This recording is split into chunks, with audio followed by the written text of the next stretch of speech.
But even you, as you're losing weight, if you're not on this drug, you still need to exercise. You still need to eat enough protein to maintain that muscle mass that you have.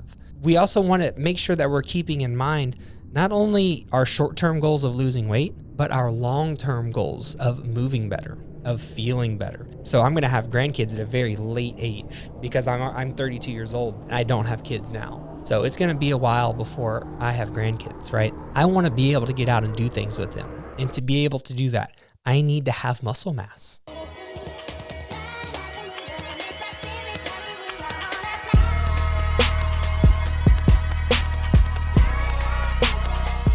Welcome to Only the Greatest Podcast. If you're feeling stuck and unsure what to do next in your fitness journey, we might be what you're looking for. My name is Philip. I own and operate Otg Fitness, which is a private personal training gym on the south side of Houston in Webster. I do this podcast every week with my best friend, Daryl. We've been friends since third grade and working out together ever since. Also joining us today will be Sean. He's the one that makes this podcast not only sound great, but look good as well. Our goal here is to help Houston make its way up the ladder of health and fitness. So if you're in the Houston area and ready to become the greatest version of yourself, be sure to like and subscribe on your favorite podcast platform.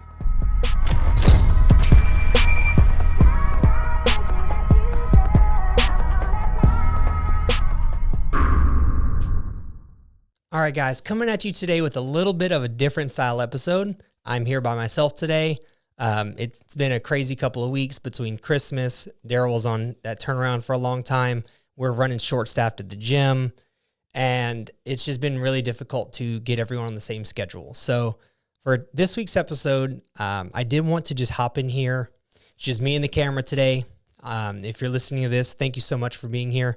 If you like the topics that we have, if you like the guests, please do like and subscribe. If you're on the YouTube, which is kind of our biggest platform at the moment, we spend a lot of time, money, effort on the setup here, and we have a lot of really high quality. So if you've never watched the episodes before, please do tune in on YouTube. Be sure to subscribe, leave a comment over there. It really does mean a lot to us. Let me know what you think about this format with just me on here talking to you about a topic that means a lot to me, that I've heard a lot about. And before we get into it, I do want to remind everyone, and just, disclaimer, I'm not a doctor. I don't claim to be. I don't try to be. I'm simply a personal trainer. I happen to own a gym.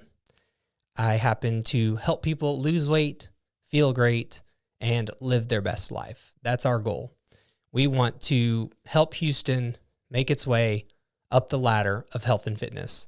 And if you're in the health and fitness space at all, or you stumbled across this video because you're thinking about losing weight, or maybe you're thinking about using Semaglutide, whether it's Wegovy, Ozempic, Rybelsus is another oral version that's not as popular. Either way, however you came across this, thank you so much for listening. And I'm going to get started with describing the two camps of people that I've seen when it comes to these drugs. And for the remainder of this podcast, I'm going to refer to Semaglutide, whether it's Wegovy, Ozempic, or Rybelsus, which is the oral version.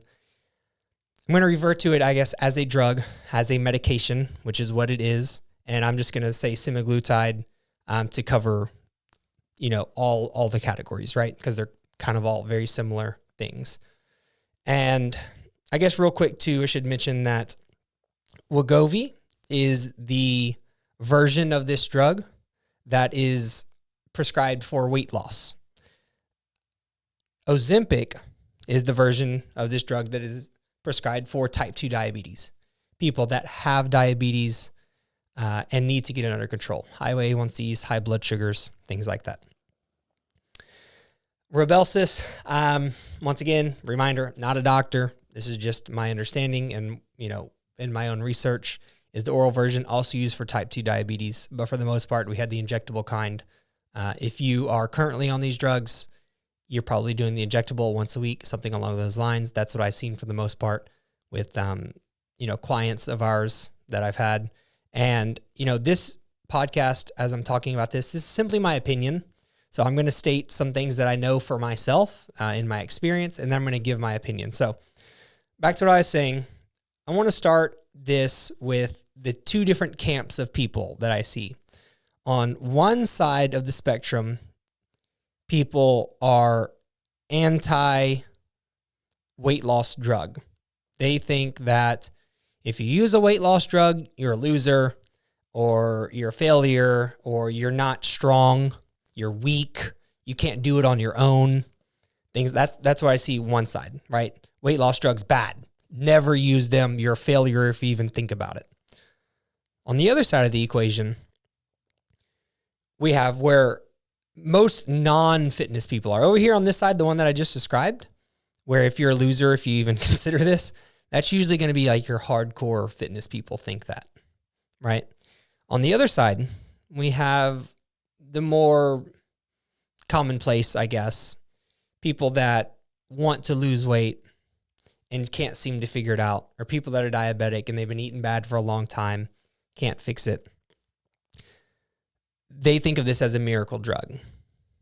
And I guess in some ways it kind of is. There's been a lot of people that have never been able to lose weight before, and now they finally can because of this, which is amazing. I think that's great.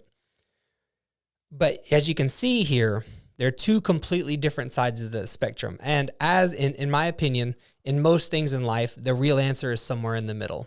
You always have outliers, and outliers have the biggest voices, right? And a lot of people aren't going to agree. I think most people fall into one of these two camps that I'm mentioning. And my answer to this might not be very popular, and a lot of people might not like it, because the people on the side where you're a loser, I'm going to recommend, or my recommendation is going to be people that need the drug still use it, right? And then the people on the other side that don't want to work out, don't want to exercise, I'm going to recommend that they use it and also exercise. So the answer is both. Why not do both? If it is available to you, if you are pre-diabetic, type 2 diabetic already, or you've tried for years, if you're listening to this and you've tried for years to lose weight and you just can't seem to figure it out, you're probably successful in many areas of your life. Most of the people that I talk to, whether they're on this drug or not, most people that come to the gym that I talk to that are struggling with their fitness and their health, they're great at so many things. They're successful at work. They have a great family. For the most part, they're very happy.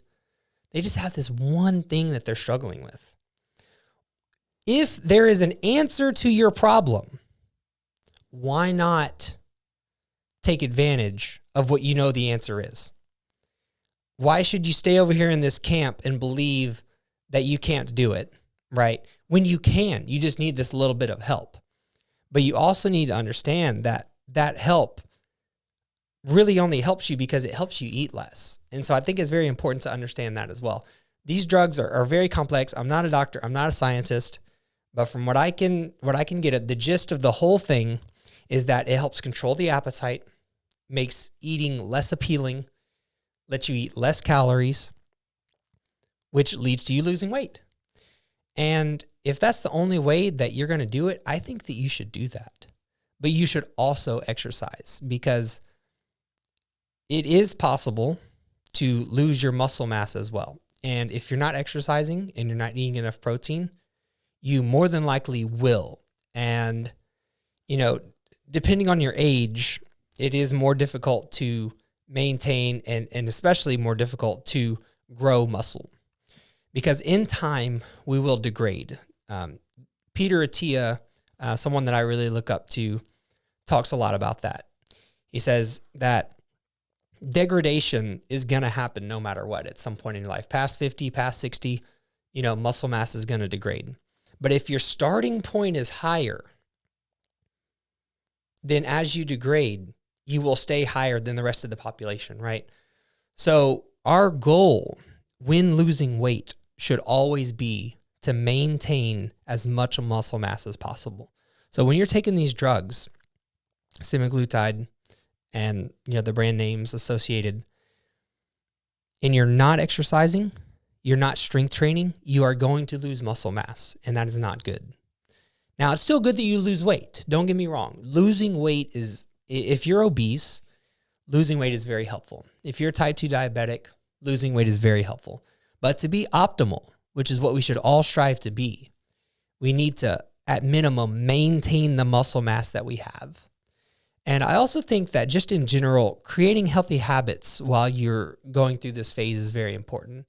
So exercising on a regular basis, which is what I would consider at least 30 minutes 3 times a week while you're losing weight and while you're on these drugs, is vital. It's just so important because we don't want to lose that muscle. We should also be eating enough protein. So you need to pay attention to your protein intake when you're taking these. Even if you're losing weight and you're not, maybe you're somewhat successful right now. You're losing weight and you're like, man, maybe I could lose weight a little faster if I got on one of these drugs. Well, maybe so. Maybe that's a discussion that you should have with your doctor. But even you, as you're losing weight, if you're not on this drug, you still need to exercise. You still need to eat enough protein to maintain that muscle mass that you have. We also want to make sure that we're keeping in mind not only our short-term goals of losing weight, but our long-term goals of moving better, of feeling better, of aging into our, however old you are when you're listening to this. Maybe I'm in my 30s, right? So I'm looking forward into my 40s, and I don't have kids either. So I'm going to have grandkids at a very late age because I'm 32 years old and I don't have kids now. So it's going to be a while before I have grandkids, right? I want to be able to get out and do things with them. And to be able to do that, I need to have muscle mass. I need to be able to move around. I need to be strong. I need to avoid injuries into my later years, right? And so I need to have those goals in mind to keep me going. And in the meantime, I also need to have my short-term goals. I want to bench press as much as I can. I want to run a mile as fast as I can. I want to run a marathon as fast as I can and also be able to squat as much weight as possible because I want to be an all-around great human. I want to be good at multiple things because the better I am physically, the better I am mentally, the better I am emotionally. Everything about my life becomes better when I challenge myself in a physical way. And I'm getting a little bit off track here, but I think that it's very important to keep those things in mind because a lot of times when you start a drug like Semaglutide, Ozempic, Wegovy, all of the above, you're thinking about the now. So let's not forget about the later, right? We need to create healthy habits. Don't just rely on a drug like the second camp that I described earlier, the people that just want to have a miracle drug and never exercise and not create healthy habits. That's dangerous. And, who knows what the future holds for these drugs. Maybe they get super, there's already a little bit of an issue of people that don't really need them are going after them and people that do need them aren't able to get it. That's a big problem. What if that gets worse? Don't you think it's important to not only lose weight with the help of this drug, but also create healthy habits that'll help you keep the weight off in time? If you're type 2 diabetic now and you can overcome that and no longer be type 2 diabetic, that's amazing. But if you just go back to your old habits right away, as soon as you stop taking this drug, the future's not looking good. You need to do both. You need to, use these drugs for what they are, help you get moving, and then also maintain those habits. You need to get in the gym. You need to streak train. You need to create healthy habits. You need to learn how to eat better. You need to create the healthy lifestyle. You need to have the long-term goals and the short-term. And then the last thing that I want to cover here is if someone is in one of the other camps other than you, don't let them make decisions for you. You need to do what's best for you. If right now you're over in camp B, you're like, and your friends are also camp B, and you're considering, man, maybe I should also exercise, but your friends are saying, nah, you don't need to. You shouldn't do that. You're going to lose weight without exercising. Just take the Wegovy, just take the Semaglutide. You're going to be good. Don't let other people make decisions for you. And also, I think probably the worst situation here is you have friends, maybe you have acquaintances, maybe you have coworkers, people over here in Camp A, the ones that are telling you that you shouldn't take this because you're just weak. But in the back of your mind, like you want to, and you want to try this, and because you know that if I just had a little bit of help, I could do this. If I just had, I just need a little bit of a boost to get me going, and then I know I could do it. Don't let anyone make decisions for you. That's your decision to make. It's your body. You need to do this. If you fail in the past and you can't figure it out, there is nothing wrong with doing something that's medically supervised. You're doing it the right way.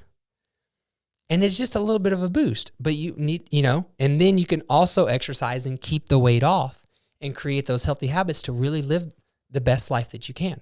Don't let people sway your decisions. Yes, listen. There's nothing wrong with listening. You're listening to me. And maybe I'm wrong. I don't know. But all I'm telling you is make decisions for yourself. And I hope that what I'm talking about here resonates with you. Once again, I think that you should probably do both. If you are of a BMI over 30 and you have a related comorbidity, high blood pressure, cholesterol, something along those lines, you will likely get approved for a drug like Wegovy. And I think that, in my opinion, if you've tried exercising and dieting and it doesn't work for you, why don't we try combining them together, right? And then you can actually get the results that you want. So neither one are right or wrong of, should I take it or should I not take it? Should I diet? Should I exercise? At the end of the day, you should do both. You should do what's going to help you move forward in your life and become the greatest version of yourself. And so once again, just to reiterate, don't let people make decisions for you. You need to make decisions for yourself. You need to live the best life that you can for your current self and your future self. And whatever that looks like for you, don't take other people's opinions. You need to do what's best for you. And so I hope this helps out. If you enjoyed this topic, please do let me know. Be sure to like, subscribe on all your favorite platforms. We really do want to help Houston make its way up the ladder of health and fitness. I care about this community. I love it a lot. And I'm just here to help. So if you have questions and you need help with something, please feel free to reach out. Leave a comment, and we'll see you next time.